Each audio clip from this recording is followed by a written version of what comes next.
jail down south where he couldn't look to gift horse in the mouth. And Sergeant, Sergeant, don't you feel there's something wrong with this automobile? And Warden, Warden, listen to me, be brave and set Geronimo free. And Governor, Governor, ain't it strange? You never seen a car on the Indian range. And oh boys, you take me back, I want to ride in Geronimo's Cadillac. Oh boys, you take me back, I want to ride in Geronimo's Cadillac.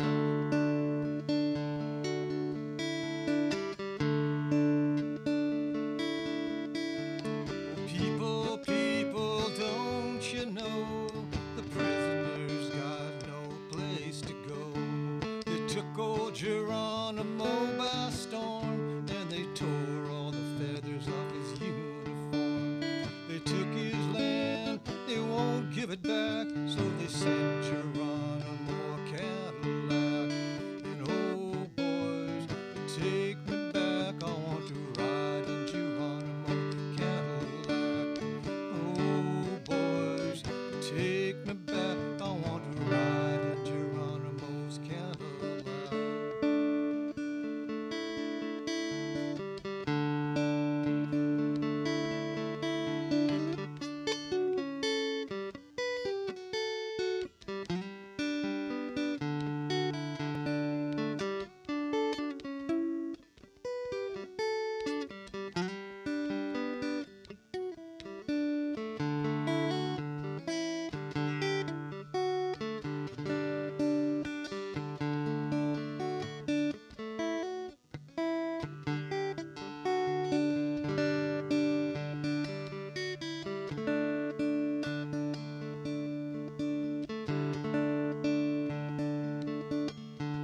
Yeah, they put Geronimo in jail down south where he couldn't look to gift horse in the mouth. And Sergeant, Sergeant, don't you feel there's something wrong with your automobile? But Gaia says, and I believe it's true, the red men's are part of the sunset too. They took his land, won't give it back, so they sent Geronimo a Cadillac. And oh boys, take me back, I want to ride in Geronimo Cadillac. Oh boys, take me back, I want to ride in Geronimo's Cadillac.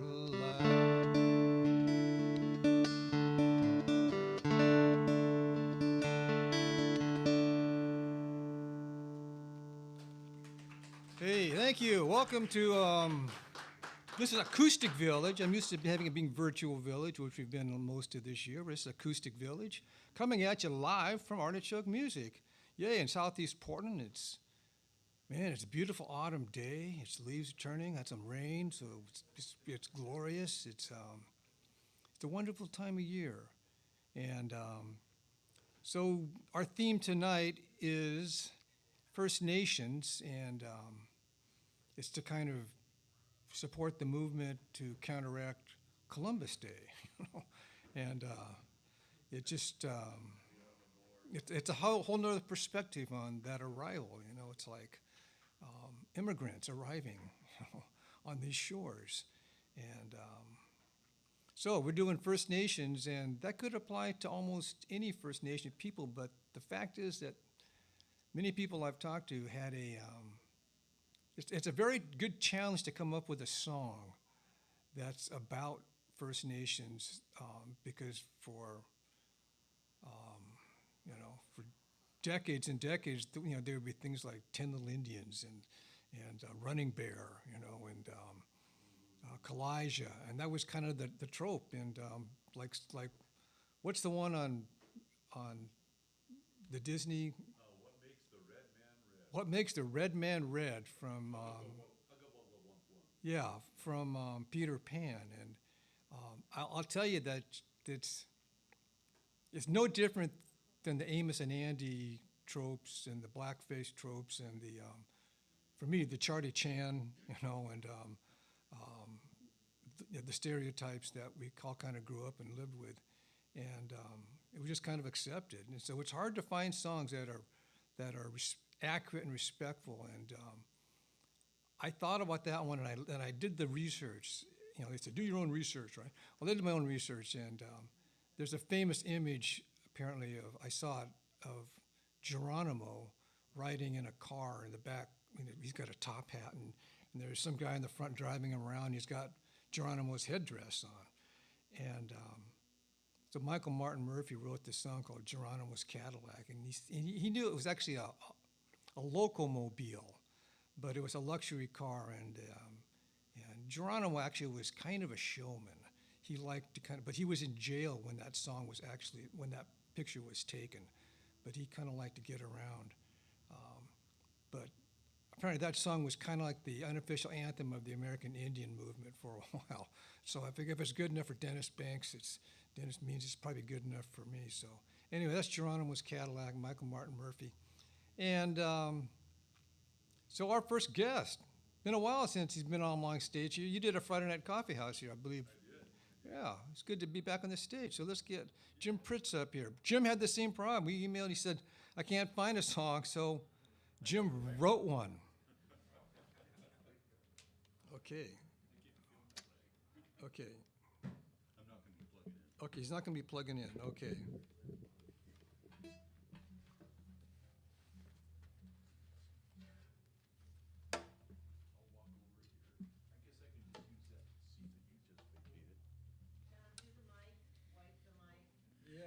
Wipe the mic.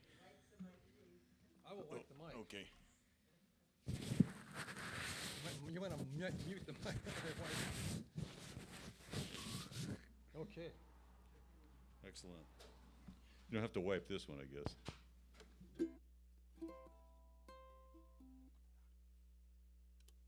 Anybody knows me knows that it takes me years to write a song. But after checking my cheat sheets, I realized that I wasn't going to be able to sing What Makes the Red Man Red. So, I'm going to be using the firewall tonight every once in a while if I forget what I'm doing. But I wanted to read something about this. Oh yeah, let's do a sound check. Yeah.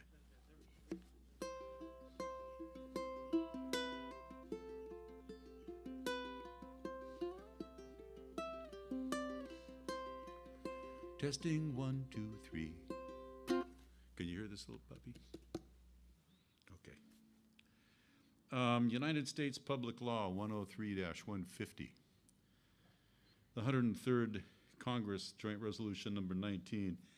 In this law, passed on November 23rd, 1993, the Congress of the United States admitted to and apologized for the illegal throw of the Kingdom of Hawaii on January 17th, 1893. The coup was perpetrated on behalf of American sugarcane and pineapple producers who were the descendants of missionaries and financiers, and had recently nullified the voting status of native Hawaiians in order to monopolize the control over the political, economic, and land policies of the Hawaiian Islands. At the very end of this document, and you can find it online, under Section 3, Disclaimer, it says, nothing in this joint resolution is intended to serve as a settlement of any claims against the United States. And happy with themselves, they wrote approved on November 23rd, 1993. So they got to break another treaty. And I started thinking about that, and I came up with a song, Ke Upuni o Ke Hawaii.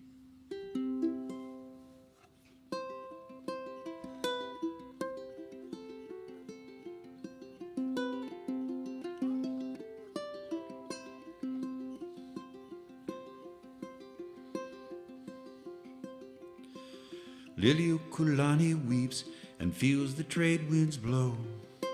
It's for her and her people that I sing. I want to give her country back, stolen long ago. Ke Aupuni o Ke Hawaii.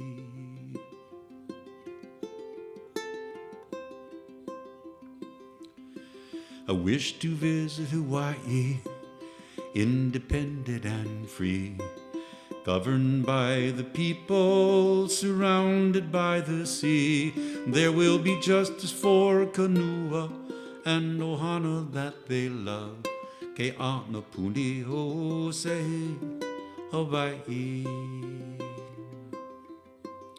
The free nation of Hawaii, a jewel in the azure sea, unspoiled by the land of Yankee greed.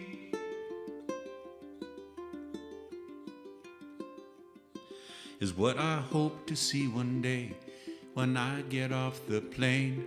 Ke a'ohuho eukale Hawaii.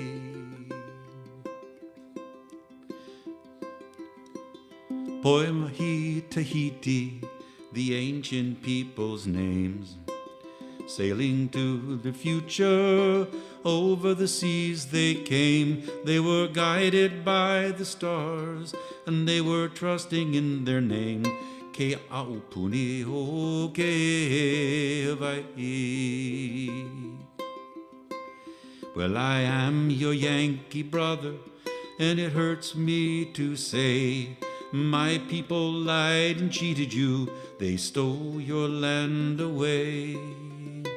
I stand strong for your emergence now, independently. Ke aopuni o Hawaii, o kaputa o Hawaii, Hawaii, o Hawaii, o.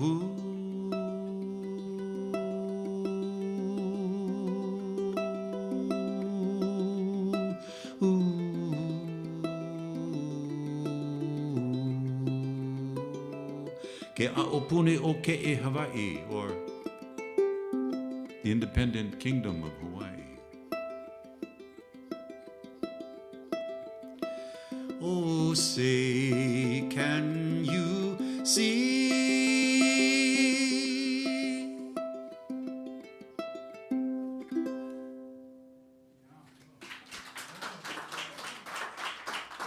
Thank you. Thank you so much.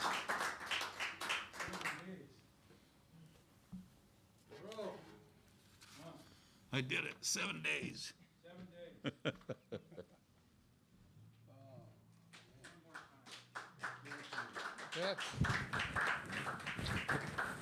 That's amazing. I kept, there's that song, John Prine, Let's Talk Dirty in Hawaiian, but this is like really, that was amazing. That was just done with great respect. I really appreciated that. And it made me think of our friend Tutukani, who comes, and I wish that Tutukani had been able to come here tonight, because he's an authentic voice of those people. And that was hard to do, to try to say something respectfully and use their language. oh yeah, Not be a damn Yankee, yeah, you put some work into that one. Stephanie's coming up, and then Robert. And after Robert, let's have Mark and Sue after Robert. So Stephanie, come on up here.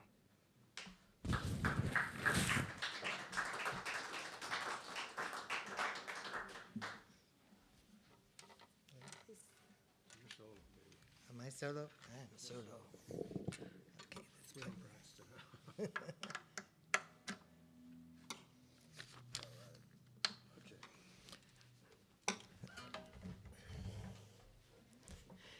The reason I'm up here wearing black is I come from a family of, an extended family of Johnny Cash fans. And Johnny Cash claimed Cherokee ancestry, though recently Roseanne has found out that their DNA doesn't include Cherokee, and I'm sure he would be disappointed about that. But what did happen as a result of that, and just because he was a man who believed in justice, he took on the Native American cause and talked about the Trail of Bitter Tears, all of the things that needed to be brought forward. Am I humming? I feel like we've got a hum going here. Okay, good. And he took a Peter de la Farge song, the folk singer out of Greenwich Village, about a young Native American, Ira Hayes. Call him drunken Ira Hayes, he won't listen anymore. Not the whiskey drinking Indian or the Marine who went to war. Gather round, you people, a story I would tell about a brave young Indian we should remember well.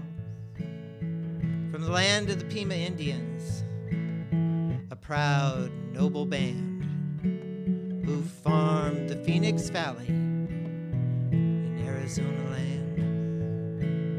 Down their ditches 1,000 years, the water fed Ira's people's crops, till the white man stole their water rights and the sparkling waters stopped. Ira's folks were hungry. Their land grew crops of weeds.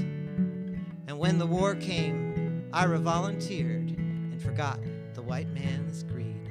Call him drunken Ira Hayes, he can't hear you anymore. Not the whiskey drinking Indian or the Marine who went to war. Then they battled up Iwo Jima Hill, 250 men, but only 27 lived to come back down again. And when the fight was over and Old Glory was raised, among the men who held her high was the Indian Ira Hayes. Call him drunken Ira Hayes, he can't hear you anymore. Not the whiskey drinking Indian or the Marine who went to war. Ira returned a hero, celebrated throughout the land. He was wined and honored and speeched. Everybody shook his hand. But he was just a Pima Indian. No water, no home, no chance. When he came home, no one cared for Ira. Just said, why, when do the Indians dance? Call him drunken Ira Hayes, he won't answer anymore. Not the whiskey drinking Indian or the Marine who went to war. So Ira took up drinking, often stayed in jail. They let him raise the flag and lower it like you'd throw a dog a bone. Ira died drunk early one morning in the land he fought to save.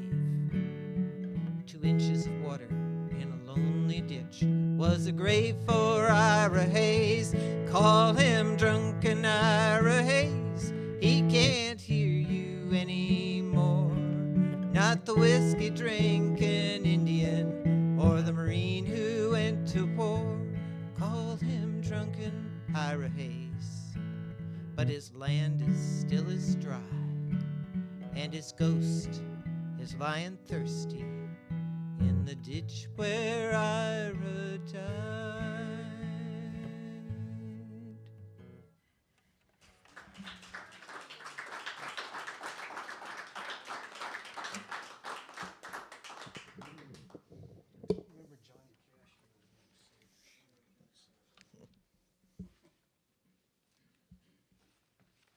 All right, yeah, there's, I think there's a episode or a segment in the Ken Burns country music about Ira Hayes and Johnny Cash. I do believe that. So Robert's going to come up, and just as background, Robert is one of the, I'm going to do a little preview here.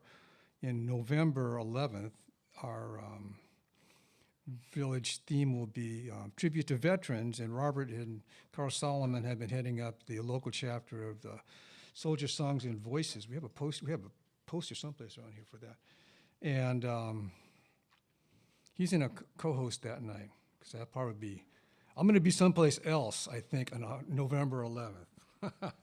And then coming up next, we have Mark and Sue, and then let's have Bob Sterry come up after Mark and Sue. Okay, come on up here, Robert. Okay, do two. Two now, or are you going to go around? Yeah, do one now, then we'll do the second round. Okay. Okay.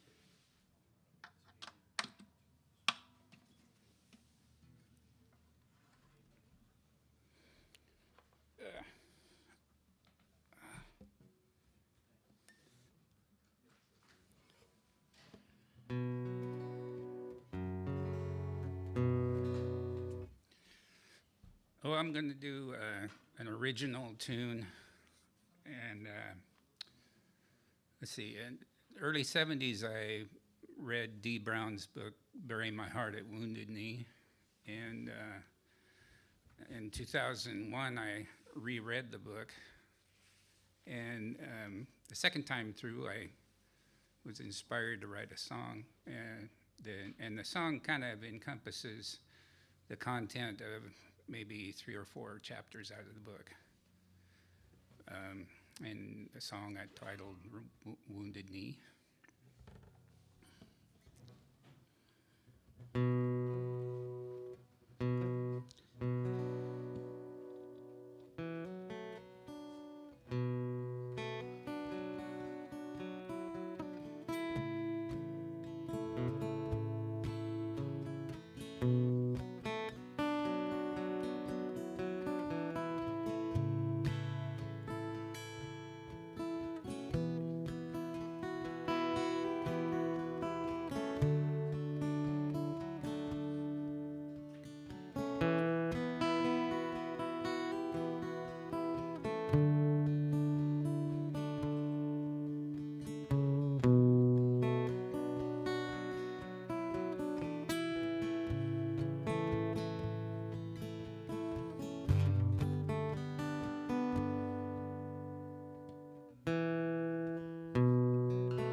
Left my heart back in Wounded Knee. All the stories have been told.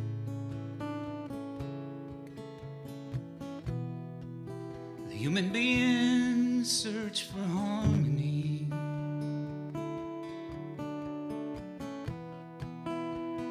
White men search for gold. 100 years of manifest destiny set up, bought and sold.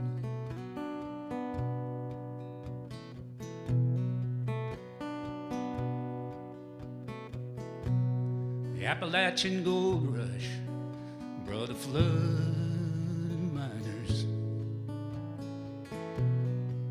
into the land of the Cherokee.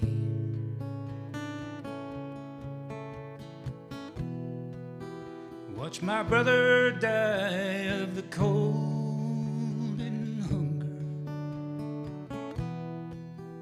Trail of tears stain my cheek. Where is the home where I grew up laughing? Where is the land of the free? Cold wind blowing, a raven crowing. That's how it used to be.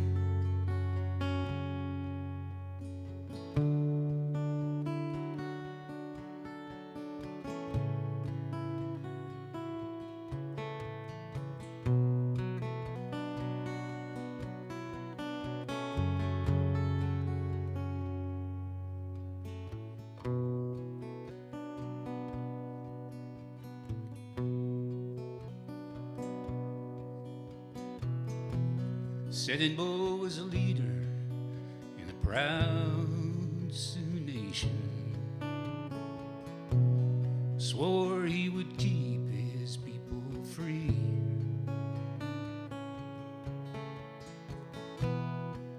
He knew there'd never been the compensation, never given what they'd need.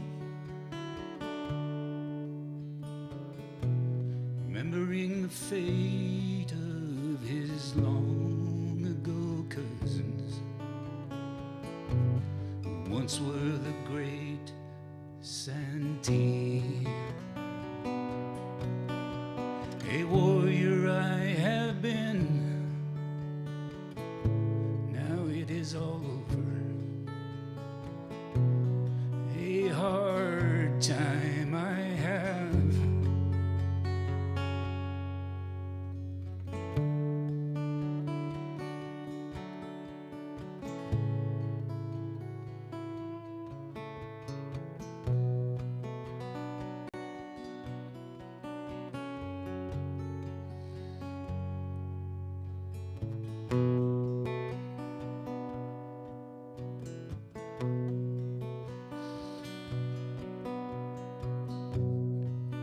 Back when Longhair led the cavalry, band of brothers stood as one.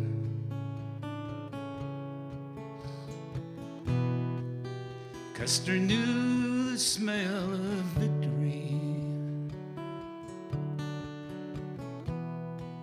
The crazy horse had seen the plan. Dust had cleared at the Little Bighorn River. No blue coat would stand. A warm wind blowing, a river flowing, here in the land of the free.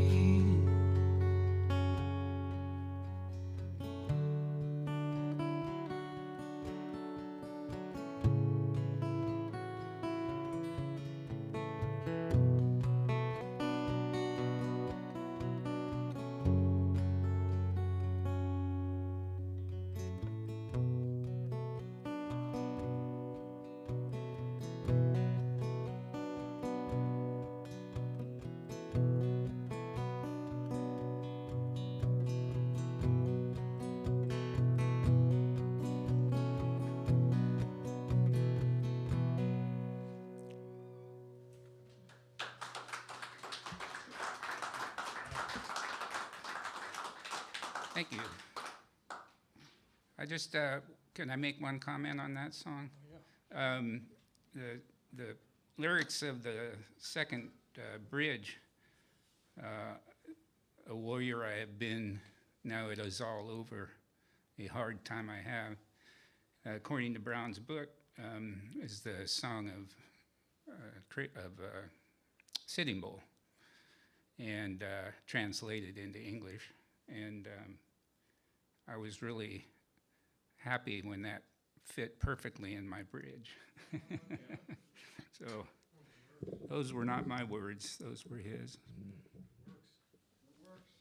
Thanks. He's a co-author. He co-wrote that song.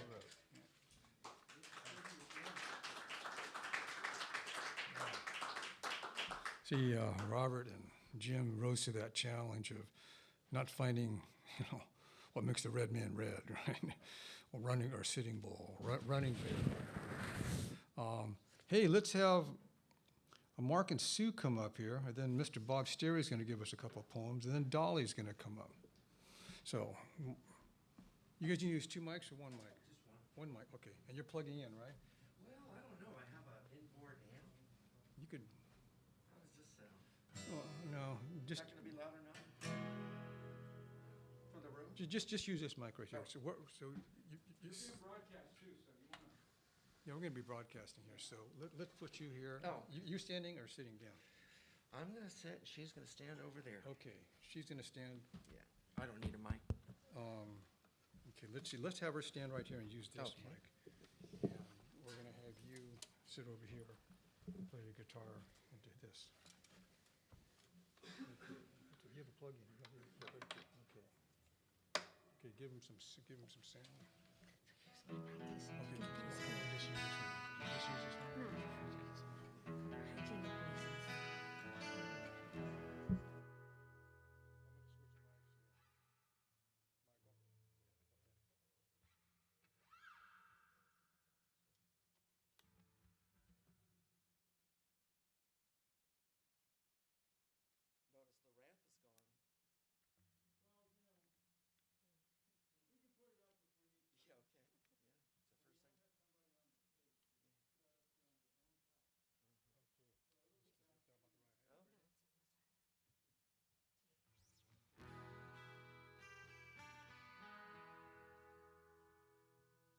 Okay, so we come to you tonight as just unbelievable outliers, but it was totally innocent. Sue grew up in Mexico City, and she wrote a song about Christopher Columbus. And it's actually, I don't think she'd mind me mentioning that it is a song that actually venerates his achievements. Totally innocent on her part. It's the public school, it's the way we learned. So after John's introduction, we thought, there's no way out of playing it. We got to play it now that he mentioned Columbus. So just, I don't know, maybe think of it now as an evil kind of song. I want to mention something. We deeply study the history. Columbus did not conquer Mexico. It was Hernan Cortez. Columbus only discovered Mexico by mistake. That's what the song says. He bumped into America. He wasn't coming to America. They didn't even know that America existed. And he didn't do any slave trade at all. So that's one thing that has to be acknowledged. Okay? Good enough.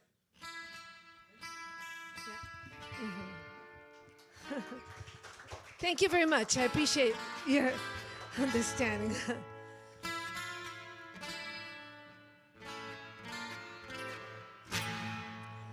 Y esta canción es de Colón, que descubrió al mundo nuevo.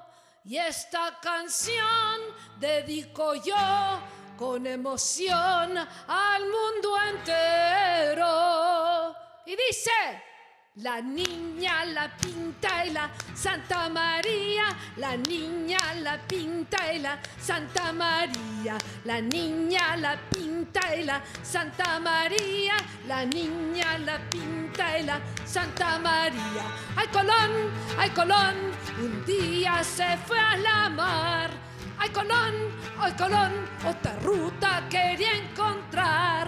La niña, la pinta y la Santa María, la niña, la pinta y la Santa María, la niña, la pinta y la Santa María, la niña, la pinta y la Santa María. Ay Colón, a las Indias quería llegar. Ay Colón, y América descubrió.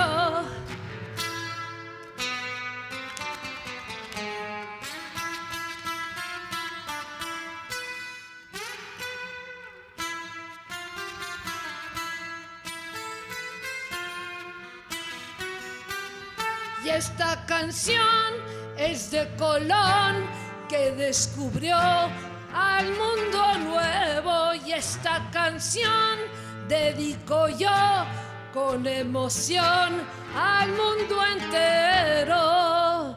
Y dice: la niña, la pinta y la Santa María, la niña, la pinta y la Santa María, la niña, la pinta y la Santa María, la niña, la pinta y la Santa María. Ay Colón, el chocolate a Europa llevó. Ay Colón, y toda Europa tomó. La niña, la pinta y la Santa María, la niña, la pinta y la Santa María, la niña, la pinta y la Santa María, la niña, la pinta y la Santa María. Ay Colón, el tomate a Italia llevó. Ay Colón, e Italia la pizza inventó. La niña, la pinta y la Santa María, la niña, la pinta y la Santa María, la niña, la pinta y la Santa María, la niña, la pinta y la Santa María, la niña, la pinta y la Santa María. Y la Santa María. Thank you. Hail Columbus. Thank you.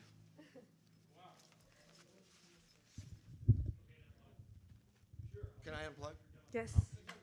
I don't know. I should have said it.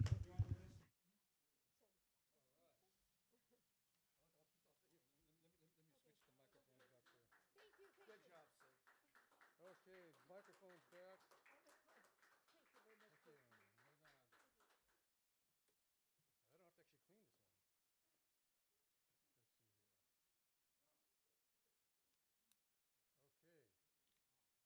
I do believe is it Mr. Bob Sterry's coming up?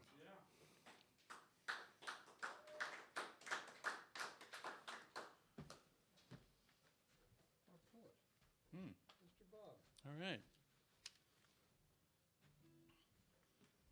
Well, Monday was Indigenous Peoples' Day. And half a millennium ago, a combination of intolerant religious fundamentalists and rapacious colonists began a long, slow genocide of the population of this country. That population was reduced from somewhere between 5 and 10 million then to the stub of tribes and nations we know today. The level of ignorance and racism and greed that fueled this atrocity seems astounding until you add the knowledge that the colonists were too fucking lazy to do much of their own work and began importing slaves to do it for them. I have never met any Native American or African American who wanted me to apologize for the revolting acts of my ancestors. Guilt cannot erase the past. But I do believe that this history should not be buried. We should acknowledge it and make sure our children and their children forever understand the truth of how this country came to be. My wife, Anne-Louise, is a professional storyteller, and occasionally she was tempted to use the stories of Native Americans. And it's very hard because they claim ownership of those stories, and you have to get their permission to use them.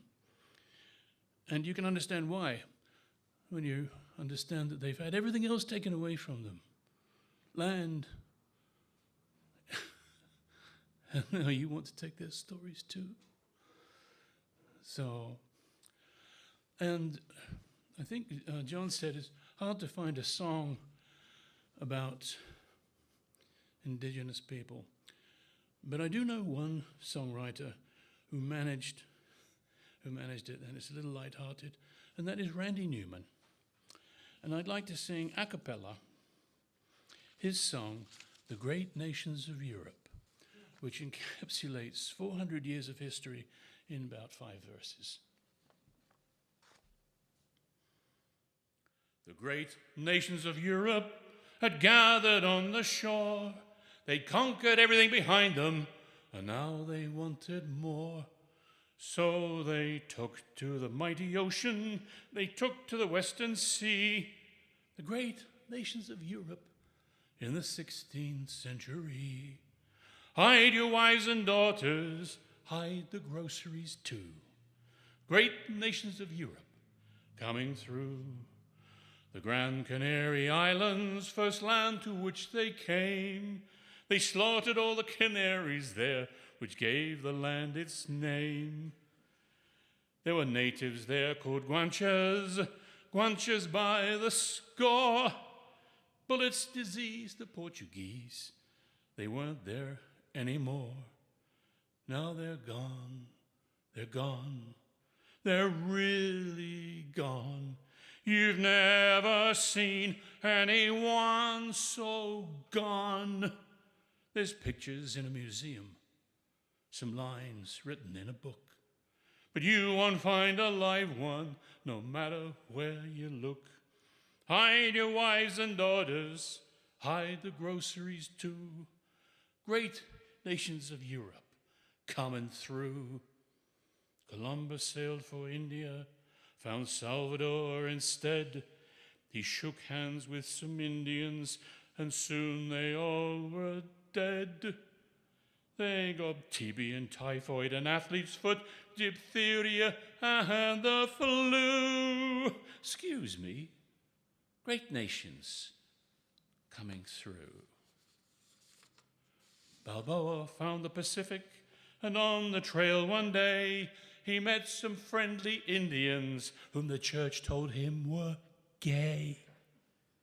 So he had them torn apart by dogs on religious grounds, they say.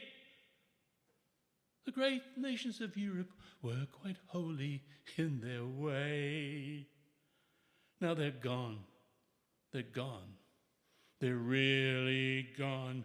You've never seen anyone so gone.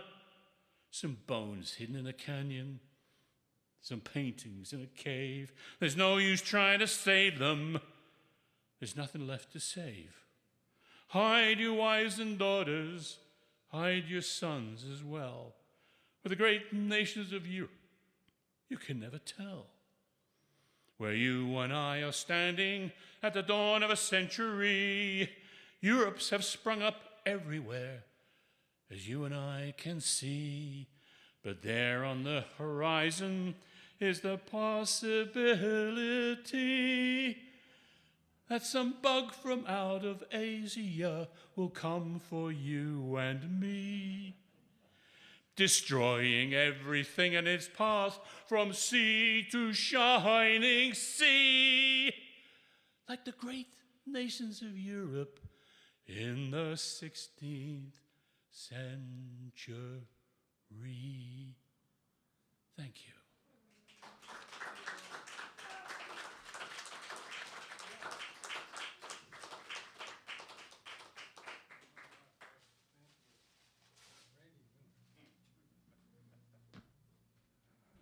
The not so light hand of Randy Newman. You know, that genocide you're talking about, one of the more complete and thorough and intentional genocides that I've been aware of is on the island of Tasmania, where they basically lined up all the settlers, colonizers on one shore, and they marched across pretty much arm in arm and shot all the Aboriginals on Tasmania. And they went from one end of the island to the other, and they turned around to make sure they didn't miss anybody, and they finished the job, and there were no more indigenous people on Tasmania. Grim story. Dolly. Ready to come up here, Dolly? Dolly's going to come up here, and followed by Mr. Bob Howard. And then Scotty Mac's going to come up and finish off this first little section here. Okay, we have a cajon. Okay, now what are you gonna plug in or use a microphone? You know, that's the question. I'm kind of loud, so I don't. Oh, you need the microphone. Okay. Yeah. If you think I need the microphone, I will take the microphone. And, is there a pickup in the guitar? There is. Okay. So are you gonna sit or stand? You're gonna sit on the cajon. Oh yeah. Okay. You're gonna stand or gonna sit?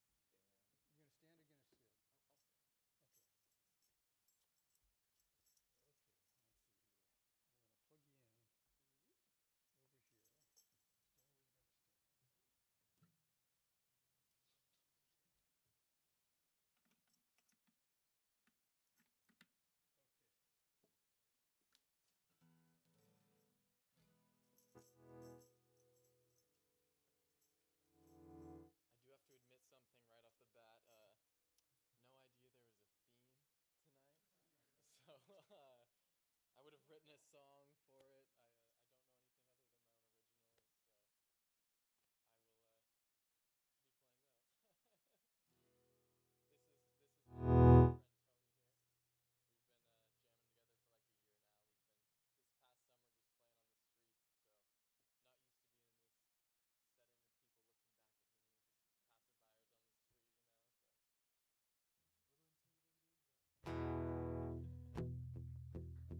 back at me, just passerbyers on the street, you know. So a little intimidated, but thank you. This is kind of a song about learning to accept myself and kind of say fuck it to what other people think of me.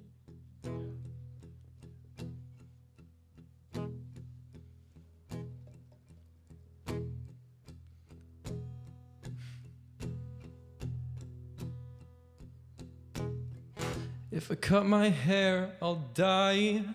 No, I don't wanna turn into that sad guy with the short hair, skinny jeans, the one who doesn't seem to care.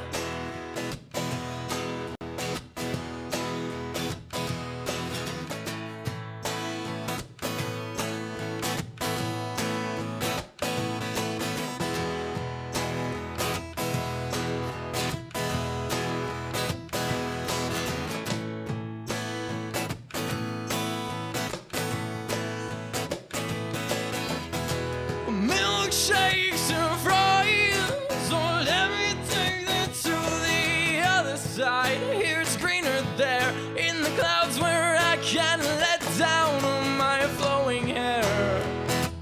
And yeah, you take me to those sweeter things where the angels sing and no one cares at all.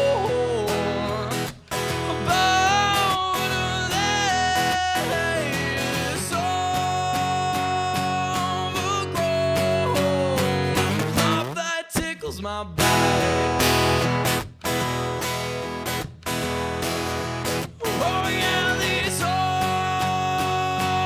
overgrown mop that tickles my back.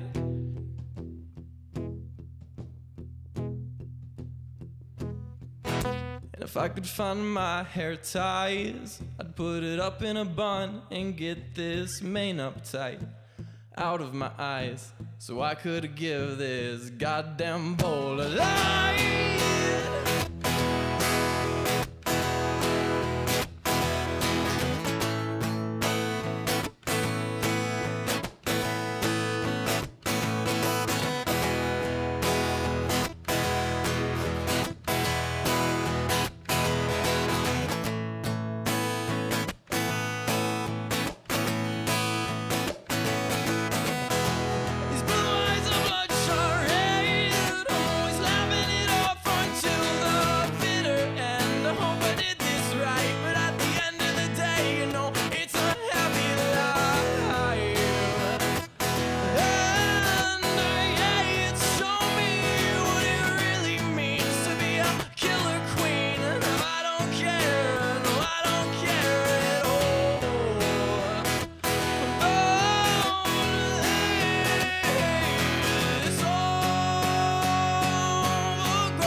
My back.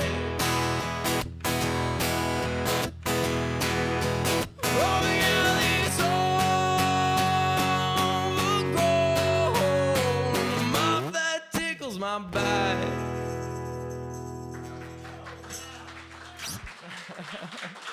Thank you so much.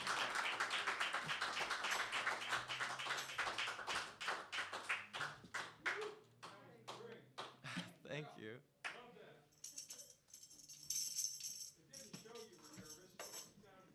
Oh, I'm up here shaking.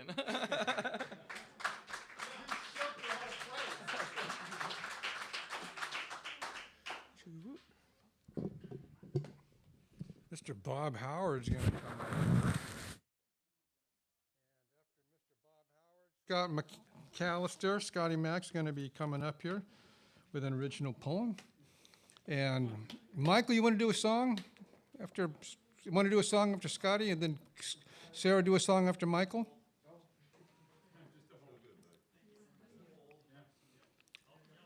Sure. Okay, let's get Mr. Bob Howard up here.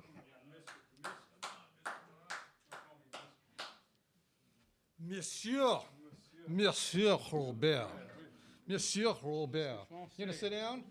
No, I'm not. You're a stand-up guy. Yeah, I'm a stand-up guy. Okay. Well, Hey, everybody. How are you? I'm Bob Howard. actually, I want you to tell us, Bob, what's going on in Artichoke these days? Well, we're still standing. We're still standing. Yep. Let's give a few thank yous. Thank yous, thank yous. Oh, and you're here. God, Adam's fiance is here behind the bar with a big smile on her face. Adam Sturm is behind the bar. And by the way, Adam Sturm is our booking manager. So y'all want to get his card or you want to get his email and talk to Adam. And that goes to you, Dolly. You know, Adam. You sent the email. We all watched your email. Yes, we did. Thank you for sending that. I know it's a broadcast, right? How'd you find me? I mean, anyway, I answer all the mail. I also want to thank Sarah Wolf back there. Yeah. And Michael Henchman on sound. And by the way, everybody needs to thank Gary Furlow. Because of Gary Furlow, Artichoke Music has been nominated for a Cascade Blues Association Muddy Award. And y'all know what the Muddy stands for? Who can tell me that? Anybody here Muddy Waters? Yeah, come on. It's obvious, isn't it, Jim? I should have known. You stumped me. I can feel my head. Right, there we go. So, you know what? I love my Apple Watch, and I got to tell you all a story because every time I use it, when I kind of flip it out there to pay my bill, I say, boy, I feel like Dick Tracy, and I get a blank stare. So I've started saying, y'all know who Dick Tracy is? Yeah. We do, you know, but the point is nobody behind the counter. I asked that question yesterday morning at Ovation Coffee in South Waterfront, and she said no. Anyway. And then I gave a lecture on Jules Verne. Do you know who Jules Verne is? Who does? Yeah. Yeah. Most of us know, but what was special about 20,000 Leagues Under the Sea? I loved it. Yeah, but when was that? Anybody who can say when that was written? Oh, 1800. Yeah.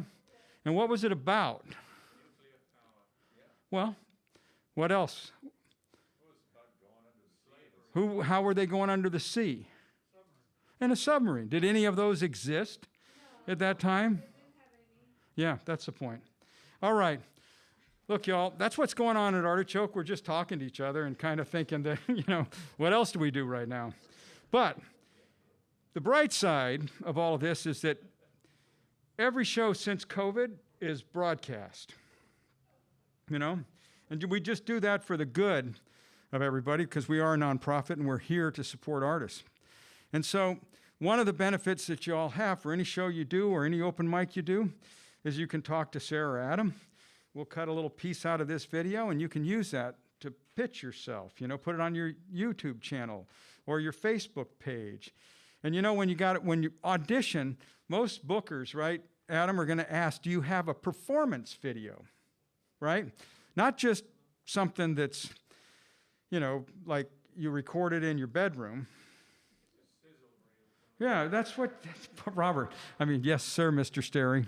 Anyway, that's what it's about. So that's what's going on at Artichoke. What we did during COVID is we just kind of kept sending videos out of our vault. And so that was really cool. I hope you all liked them. If you follow us on Facebook, do that and continue to do it. And then also, I want you all to subscribe to our YouTube channel. You know, so there we go. So my song's about a place. And in my place where I was born, those that preceded me were the Acoustic. They were the indigenous tribe that lived on the Galveston Bay. And they were living in the lower Trinity and San Jacinto rivers in Texas. Yep, and they are closely related to another band of Indians, the Atacapa of Lake Charles, Louisiana. So you're getting this place. Who knows where Galveston is? Yeah, there we go. Okay. Now, one thing I just wanted to say, because, most of the tribes on the coast of Texas were cannibals. Yeah.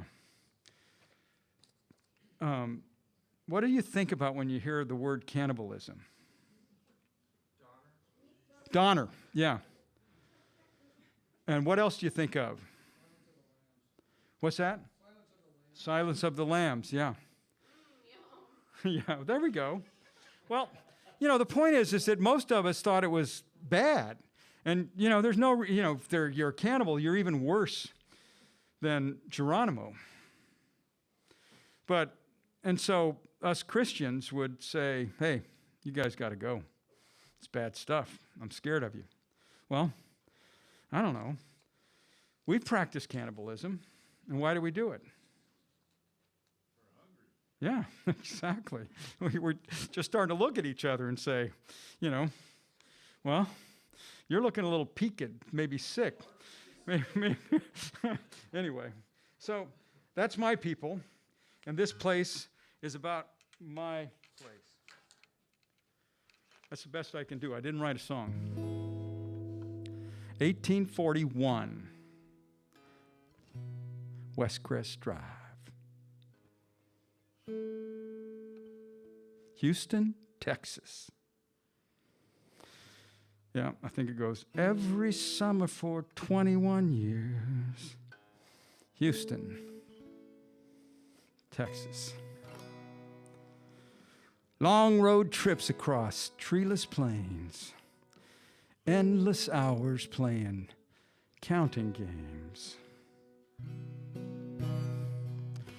From everywhere I've lived, the miles and miles I'd go. Houston, Houston is in my soul. Houston, Houston, I call home. Backyard swing in the old live oak. Granddad on the porch with a tall lone star. Pocket full of dimes from Grandma's purse. Hard candy treats from the corner store. Teeth all stuck with a mouthful of jujubes. Hanging with my brother watching Tarzan movies. From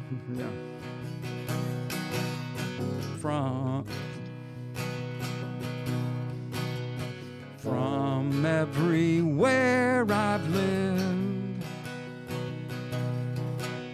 the miles and miles I'd go. Houston, Houston is in my soul. Houston, Houston, I call home. Yeah. I found my first lucky penny on the sidewalk on Long Point. I spent my first night with my love in her flat on Montrose. All my best friends were from Bel Air. My best summer job was at the Herman Park Zoo. If I had to do it again, I might have never left Texas. I'd be living in Houston. Nothing against my life today. I love my wife and my family. Hi, Pam. Yeah. I love my wife and my family. It's just a voice that calls me to walk with the ghosts of Townsend Guy.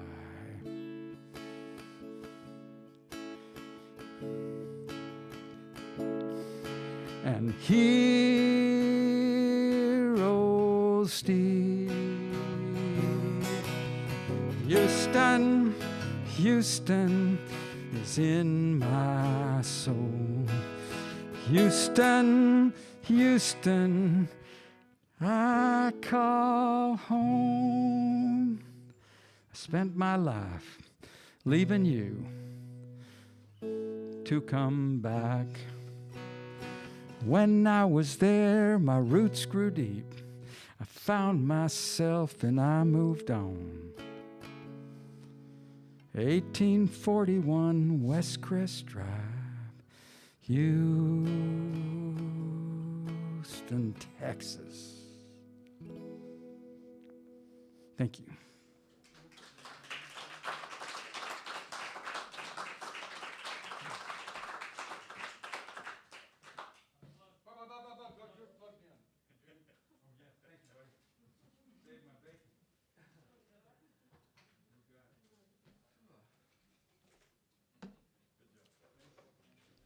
You don't want to be that guy that drives away from the filling station. Who's still in there. It's like, yeah, I got free gas, man. Yeah. Hey, Bob, rumor has it you wrote that song at one of the Artichoke Matt Me and song classes. Is that right? So that's one of the things Artichoke does, and to me it's almost the essence of it, is that people who aren't sure they can play an instrument, but they think they have it in there, and they'll come in and buy an instrument.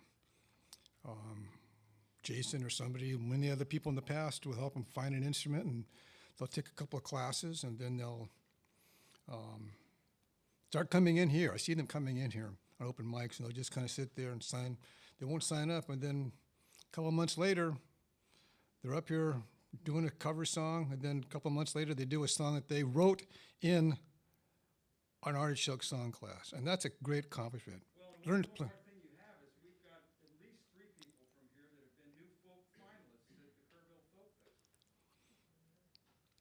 A lot of people.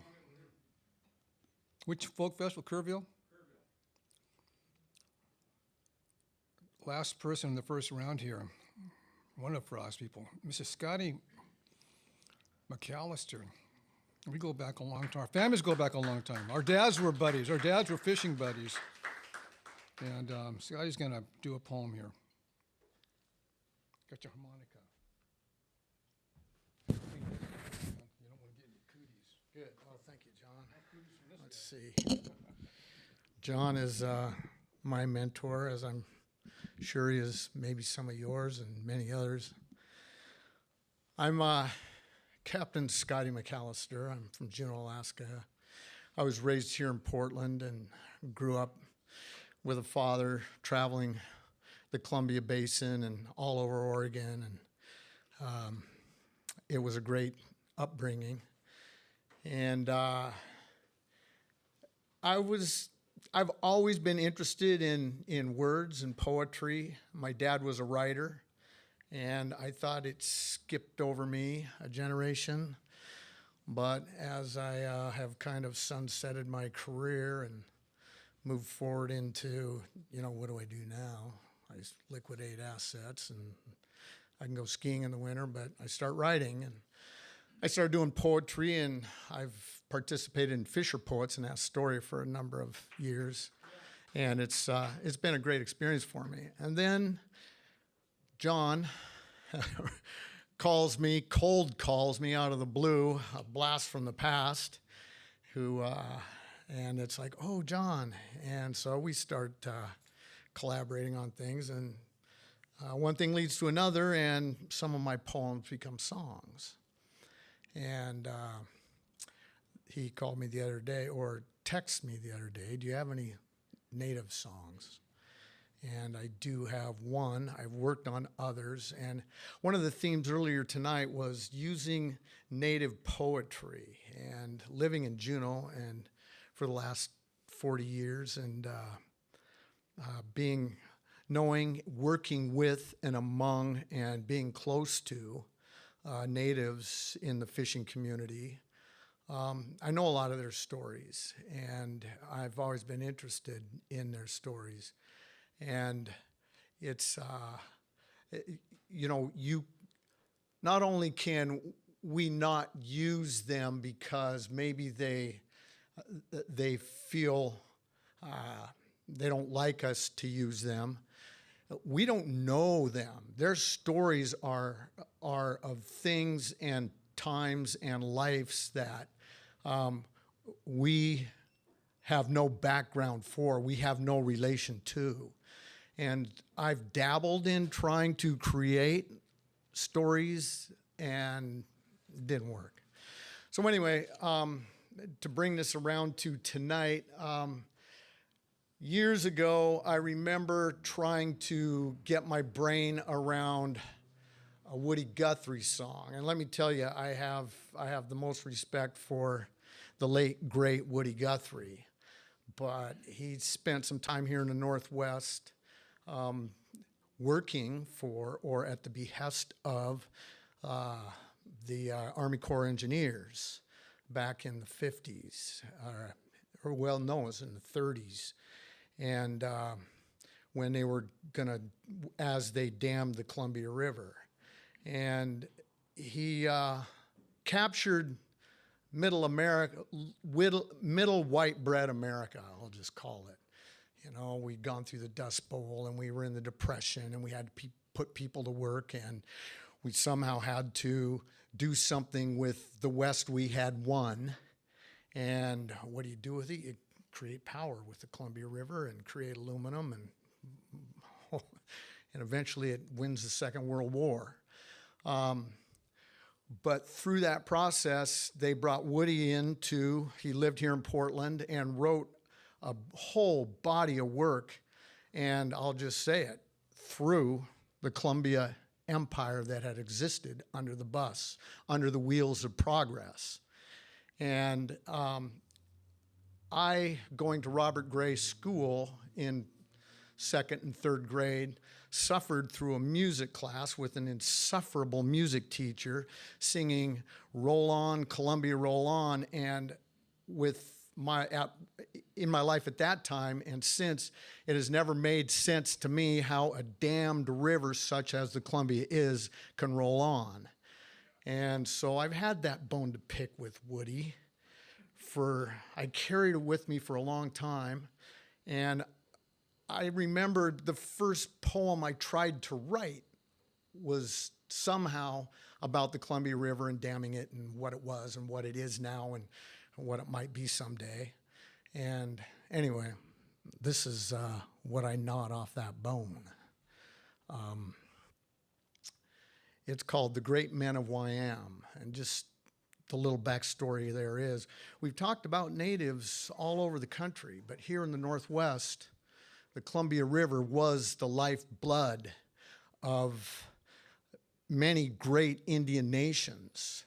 There were three major language groups. There was the Sahaptin, the Salish. The Sahaptin were essentially on the south side of the Columbia River, and the Nez Perce were the bulk of the Sahaptin-speaking natives. On the north side of the river, there were the Salish, and the Salish were from the Columbia River and the Willamette Valley all the way north into Canada. They were the Columbia River and the Puget Sound and all the waters and tributaries that ran out of the Cascades and the coastal ranges. And then there was the Shoshone, who lived on the divide in the Ochoco and all the way back up the Snake River into Idaho, and they populated the Great Basin south and all the way to Mexico. Their language group was connected to the Aztec in ways. But anyway, to give you an idea of the immensity and what the Columbia River meant to this tremendous nation of Indians, and it wasn't a single nation. It was a complex. It was an empire of nations. It had trade. They shared trade. They warred with each other. They did what natives were doing, things that we can't understand or know. But they all had salmon, and they are all gone now. And at the center of that was Celilo Falls. We know it as Celilo Falls. On the south side of Celilo Falls was Celilo. On the north side of Celilo Falls was Wyam. The Wyam was Salish, and Celilo was Sahapton. Anyway, that's the backstory.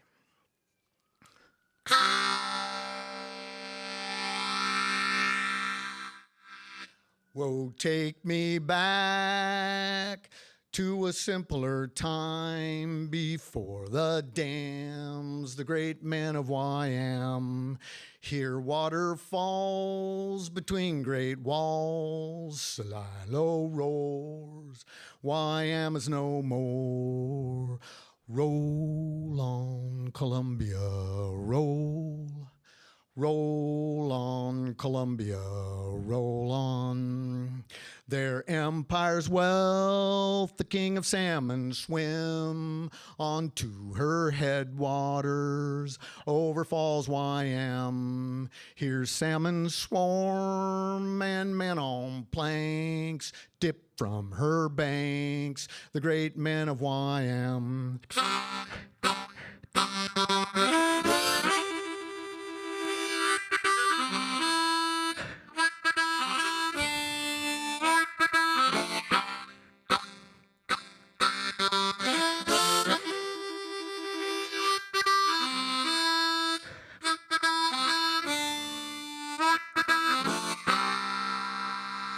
From the east they came, the fur men to trade. Crossroads at the river, they bartered, gambled, and stayed. And then they built that dam, the pride of modern man. They drowned Celilo's roar, Wyam's no more. Roll on, Columbia, roll. Roll on, Columbia, roll on. So take me back to a simpler time before the dams, the great men of Wyam.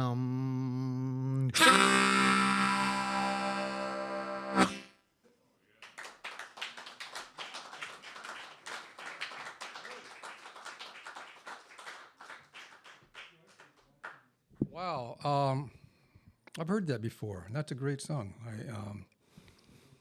And in fact, we staged it at Fisher Poets, where I was singing "Roll on Columbia" in the Wet Dog Saloon with a couple hundred people, and Scotty jumped up in the middle of the song, interrupted me, and said, "Wait! How can the rover roll on if it's, you know?" And some people didn't know it was staged. They said, "God, that guy's rude." You know, it's like, geez, you know. But yeah, and some of our late fathers were kind of laughing at us, you know. So we're gonna take a little break here. Scotty, did you ever see Celilo, Wyam?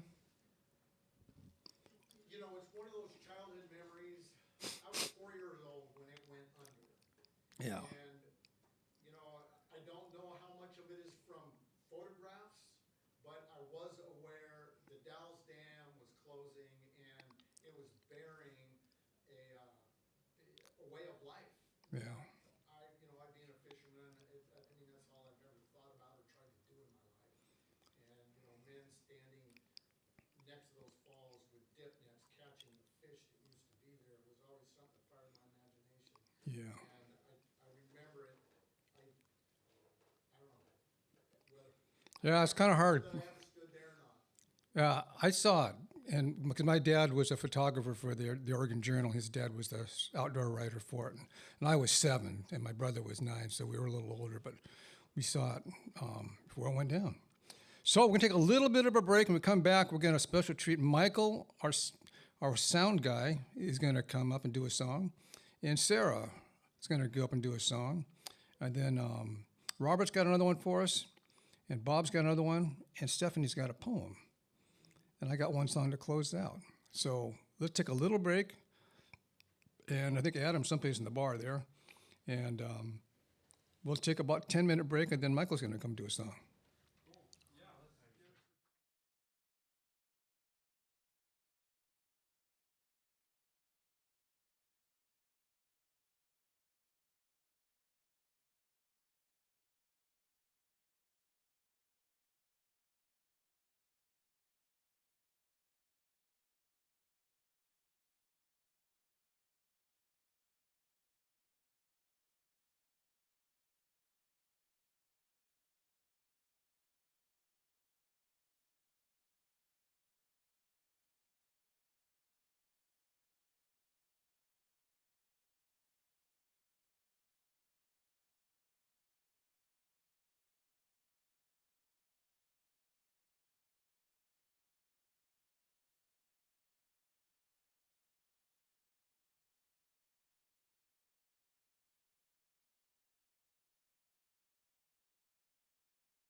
Let's have Mr. Michael Hinchman come up here.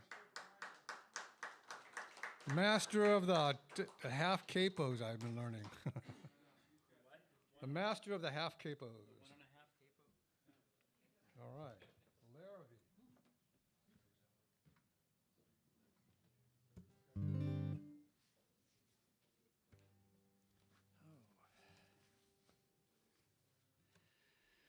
Wow, I've forgotten how bright they are on this end. Is that guitar in, unmuted? Oh. Well, I wanted to say the cat ate my homework for today. I didn't know till this evening what our theme was, and so I don't have a song prepared to honor First Nations peoples. But after hearing the poem and the history, thank you. I think this song is somewhat appropriate. This is thematically, anyway, is about new beginnings. This is one of mine.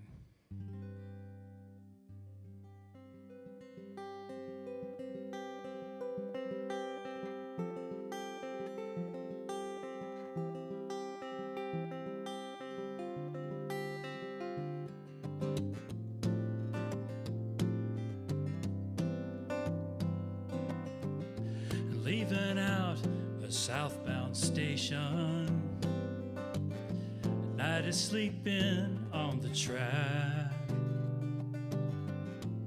passing broad and leafy working fields, yellow lights in tumbled shacks,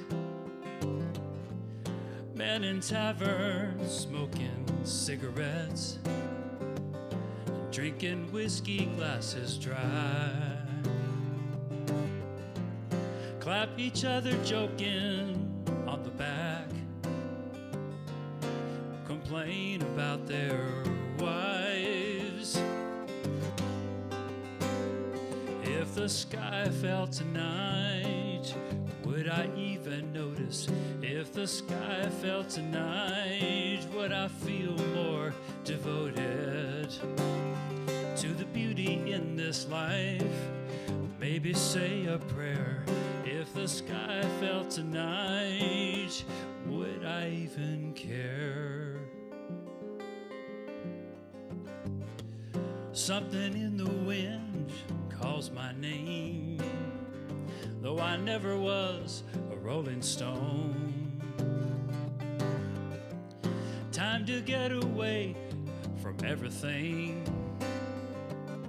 free the spirit, lose the home. But it's so hard to let it go now. Grass felt soft under my feet.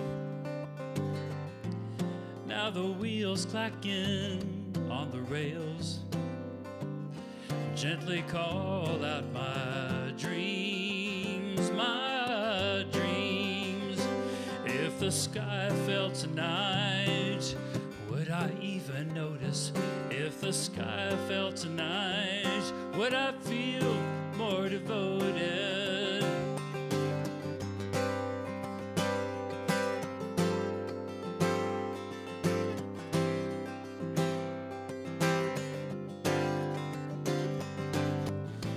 Lord, I feel something holy coming on down the line. Answer to the burning question, shedding all its disguise.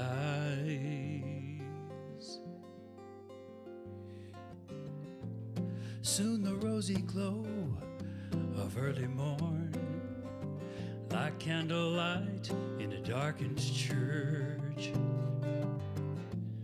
These towns slipping by one, and many roads on this search, on this search. If the sky fell tonight, would I even notice?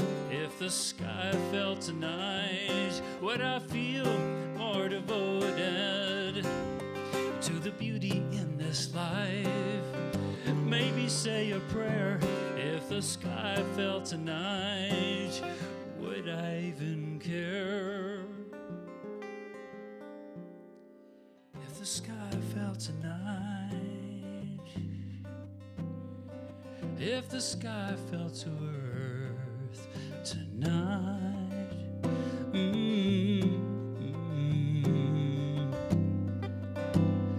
if the sky fell to earth tonight.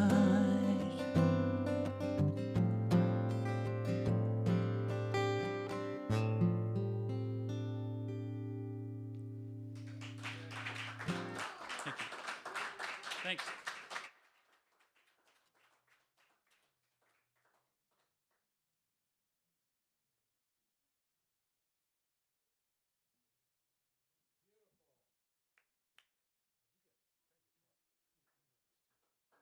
right. Yeah. Keep looking at his guitar too. Sarah's gonna come up. Sarah is half a pretty gritty. I can never figure out which one. I think you're the gritty half. That's right. Okay. Okay. Okay. Come on up, Sarah, of the Wolf Clan.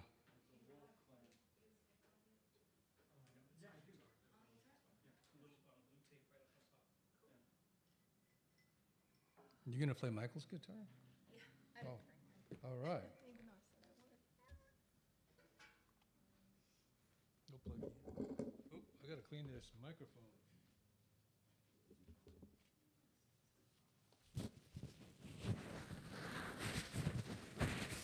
We may not know the sound of one hand clapping, but we do know the sound of a microphone being cleaned. Okay.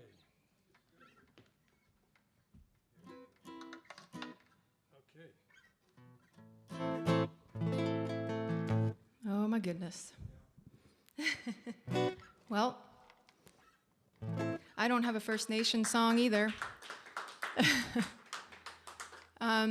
So I'm gonna play a party song, I guess, if that's all right. All right, this one's called Tonight.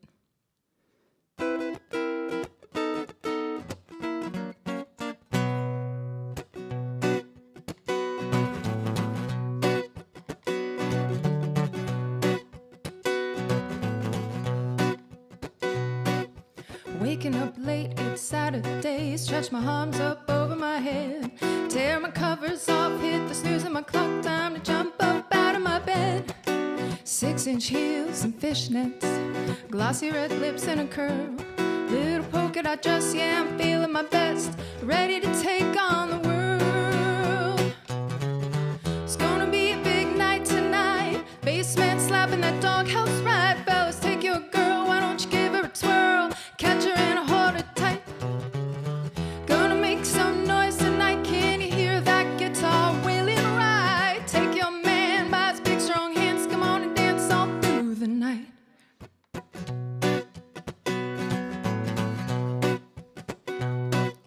All week long you work hard, trying to pay those bills, 8 hours a day getting in the way of the booze and the parties and the thrills. Let the music move you, the weekend is finally here.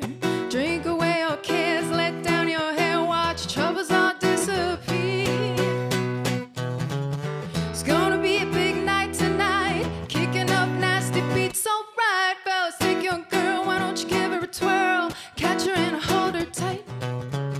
It's gonna make some noise tonight, ooh yeah, that singer is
All right. That's why we love guitars, right? I mean, it's like, how can I go from Michael's song to that? It's just like, and it's one instrument. It's great, you know. Hey, nice things. Thank you very much. And they're filling in tonight because Gary Furlow is recording an interview with Tom May and Bill Steens tonight. Okay. Dolly's going to come up here, and then Robert's going to do a second song. Poem. All right, we're going to do a lot of poems because after Robert's poem is going to be Stephanie's going to share a poem. She had horses. And Bob Steery's going to close with a poem for us. Okay. Come on up here, folks. Awesome. Okay.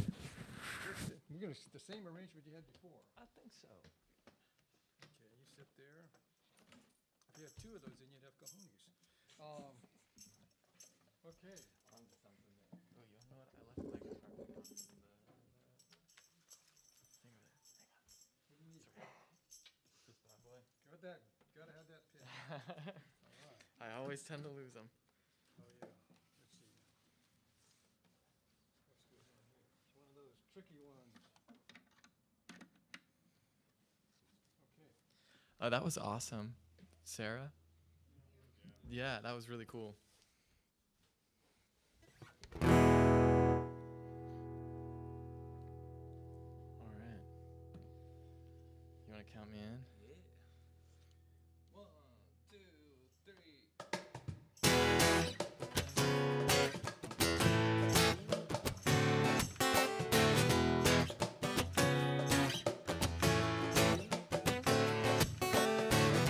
Somebody take me home tonight.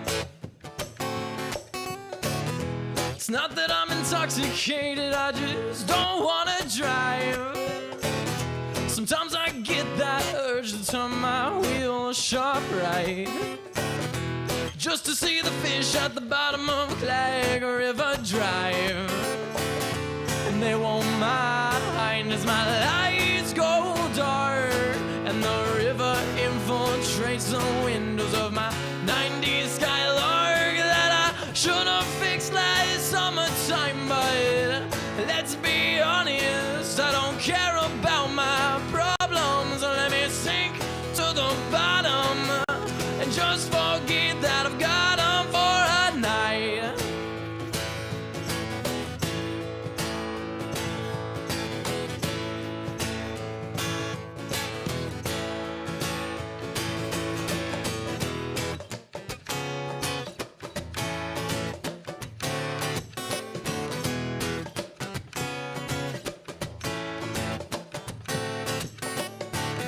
And I hope it's alright if these morbid thoughts reside within this blank and empty pathway through my eyes.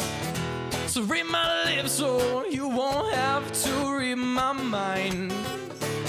I'm stuck in two, so won't you please give me a ride?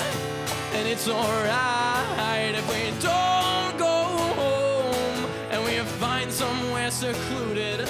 You can strip me to the bone and we'll quiver in this humid air. We'll fog the windows and the rest only God knows. But I'm missing some of my clothes and I don't have those dark thoughts no more.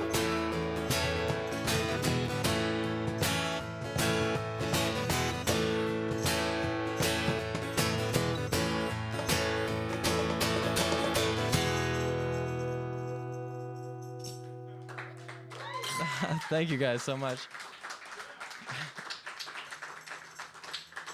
Also, I just wanted to put it out there. My name is Dallas. Yeah, I have horrible handwriting, so the A and the S look like a Y. So, my bad.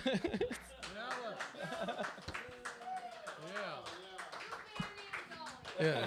I guess so. I guess it's stuck now. It's Dallas. It makes me want to play bass, actually. Actually, Michael's the bass player. Michael's a very good bass player. Here's your Michael and Sound and Sarah back there helping us out, and Adam behind the bar there. Okay, I do believe we have Robert's got a poem, then Stephanie's got a poem, and then Bob's got a poem. Okay, and I got a song at the end here.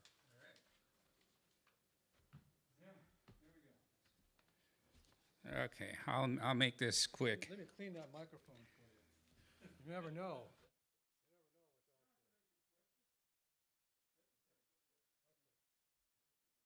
This is a song written by my brother Steve Owen, and I can't play the song. He plays it really nicely, but I can't play it. But it's kind of a stretch to relate it to the theme tonight, but I guess I can. It does mention a very distant relation to the North American Indian, and also where we grew up in extreme northwestern California.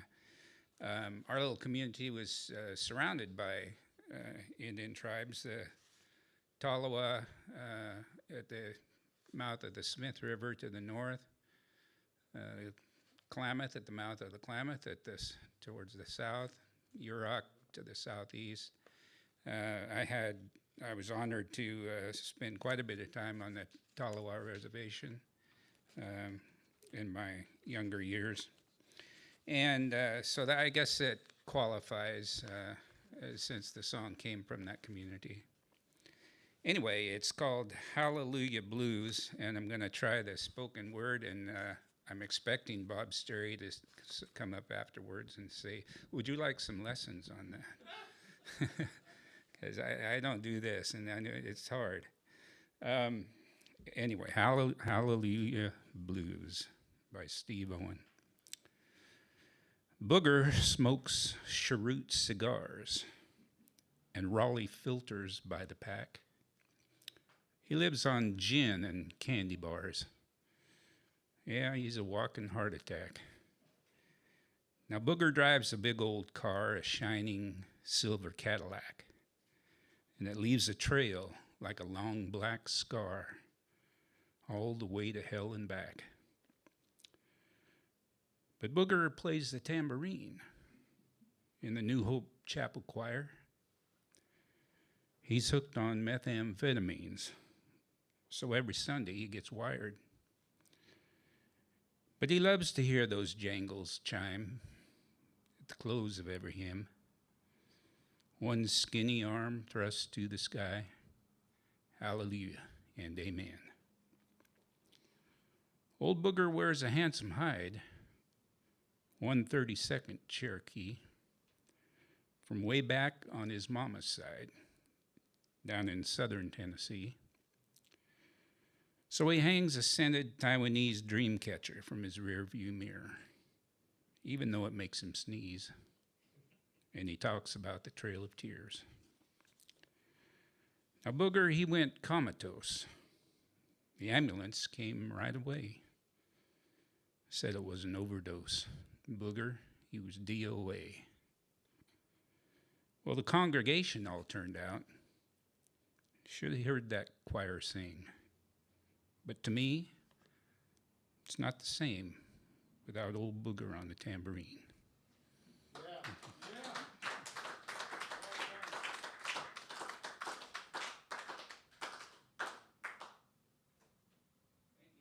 That qualifies, man. That qualifies. That worked really well there. What town did you grow up in? Just outside of Crescent City. Okay. Yeah, okay. Yeah, okay. Stephanie Van Horn. All right. Who grew up in New Jersey. Well, Jersey girl, yeah. But I'm a West Coast girl now. Just wanted, I'm going to read a poem by Joy Harjo. She has been, good. She is she is serving her third term as Poet Laureate of the United States. She is the first Native American to be honored in that way. And I think it's especially appropriate tonight to think of the plight of Native American women and women of color who are disregarded by the law enforcement when they suffer violence, when they suffer disappearance. And Joya Harjo has been a voice for that. She sees horses as mythology, as spirit, as soul, as person for her. And I want to read the poem that is the name of this book, and have you just contemplate what you hear and see in these images. But also keep in mind those Native American women who are suffering tonight, who are disappeared or suffering violence. She had some horses. She had horses who were bodies of sand. She had horses who were maps drawn of blood. She had horses who were skins of ocean water. She had horses who were the blue air of sky. She had horses who were fur and teeth.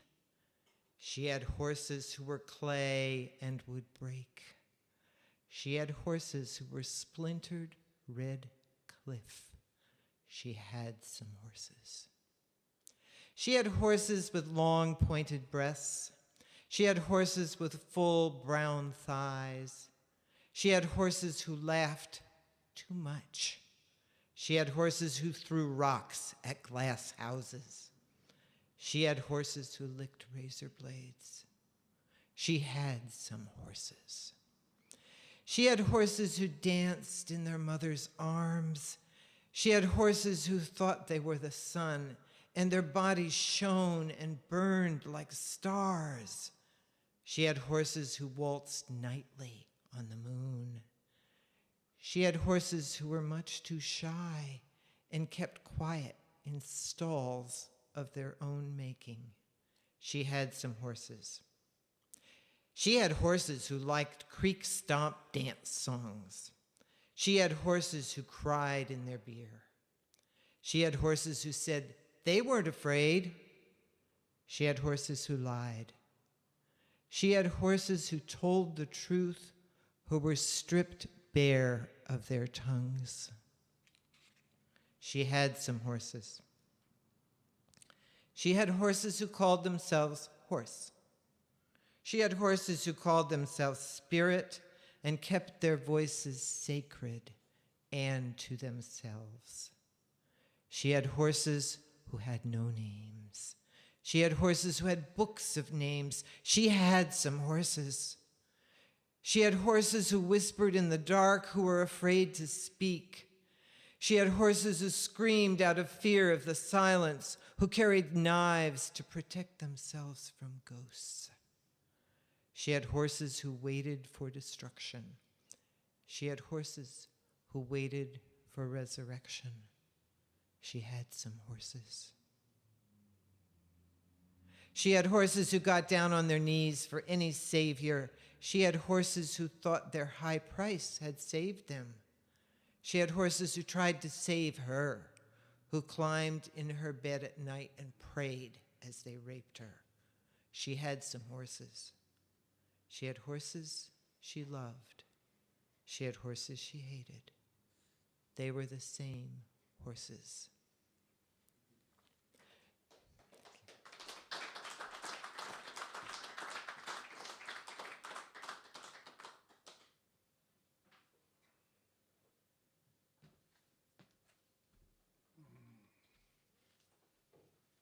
Yeah, that's pretty amazing stuff. Like this whole Gabby Petito thing, or Petito, whatever. I keep thinking of how many Native women have disappeared in that time. I mean, a lot of them. Mr. Sturry, want to do one more poem for us? Right here. All right, come on up here.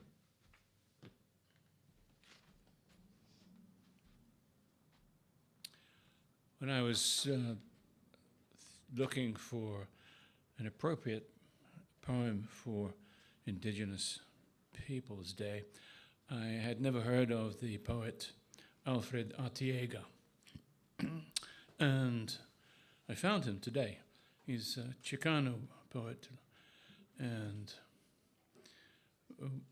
taught creative writing in Berkeley, or some of my conservative friends call it berserkly. And I imagine that sometimes it was pretty berserk in that town. And this is a poem called Tomorrow Today. Tomorrow marks 503 years since Columbus found his way to the Americas, half a millennium and 3 years since the story of contact began, since Europe came west. Tomorrow marks the anniversary. 503 winters have transpired, and as many springs, summers, and falls. Those seasons are gone, those times have passed. There is nothing we can do. They're gone. Tomorrow we will remember October the 12th, 1492, here in the United States. Tomorrow will be Columbus Day. Here in Berkeley it will be Indigenous Peoples Day. Here in Califas, Aztlan, it will be Dia de la Raza. As many winters have passed, as many suns have set, as many minutes and seconds have come and gone, up to the same tomorrow. Columbus Day, Indigenous Peoples Day, Dia de la Raza. But they are not the same, for we are different, and we mean different when we celebrate the discovery of a new world, imagine a new world, or different when we solemnize the most severe genocide in the history of the world, the most severe, or when we recognize the birth of a new race. A new race. For 24 hours tomorrow, we can celebrate the greatest act of the Renaissance and the act of the single man in Columbus Day, and we can solemnize the death of tens of millions of Native Americans and the extermination of whole peoples, such as those on the islands of first contact, remembered in Indigenous Peoples Day. And we can recognize miscegenation and the possibility of contact between races in the birth of the hybrid mestizo peoples in the Dia de la Raza. Tomorrow is Columbus Day. It is Indigenous Peoples Day. It is Dia de la Raza. All exactly mark 503 years, and all exactly mark something different. The events that have happened in the interim have happened. Nothing can change that. The first joy at the sight of land happened. The unspeakable terror of parents watching their child fed to the conquistadors' dogs happened.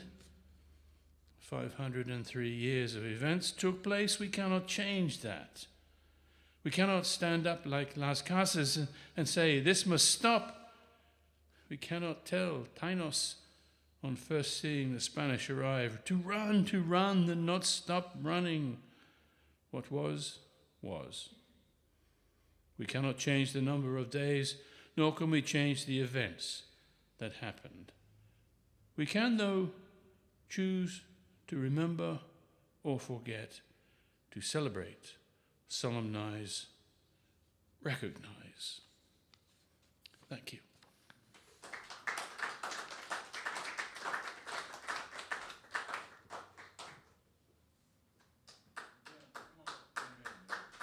Scotty's got a poem here for us. He spent more time around Indigenous people, I think, than the rest of us have, and he's got a great respect for that culture up there. Come on, Scotty.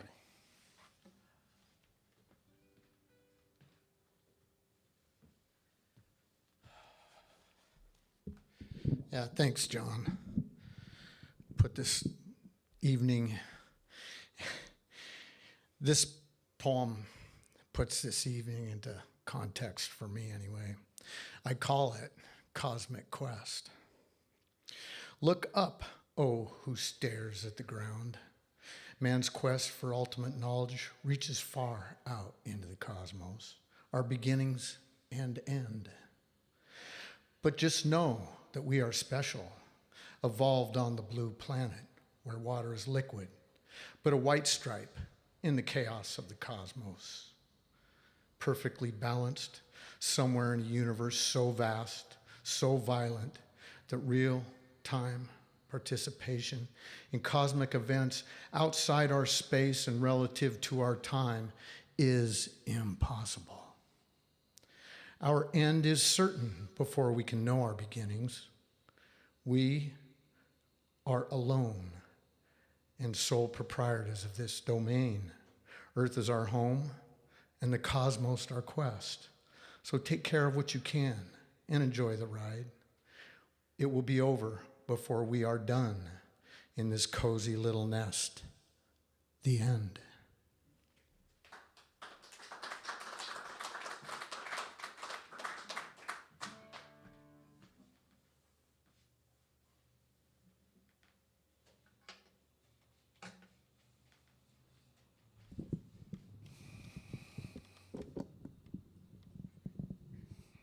Thank you all for coming here tonight.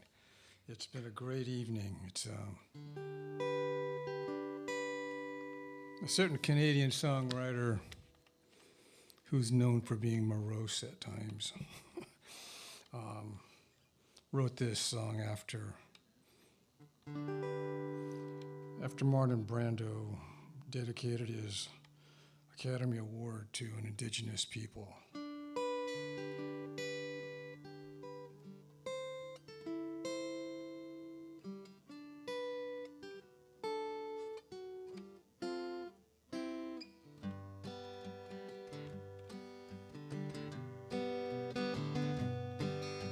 Aurora Borealis, the icy sky at night, paddles cut the water in a long and hurried flight.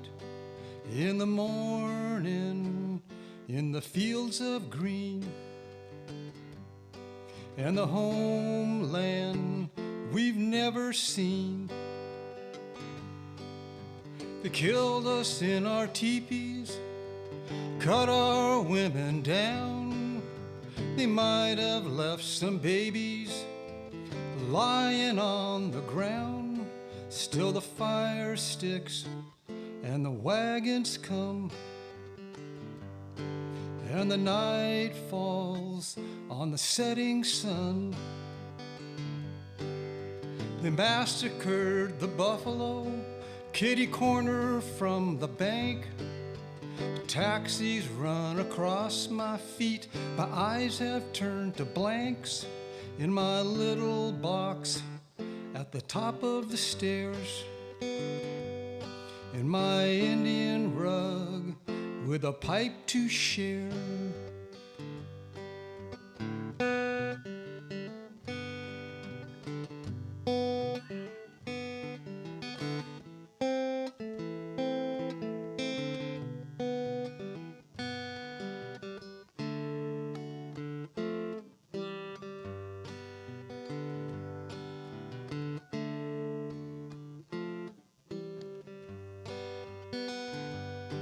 Well, I wish I were a trapper and I had 1,000 pelts.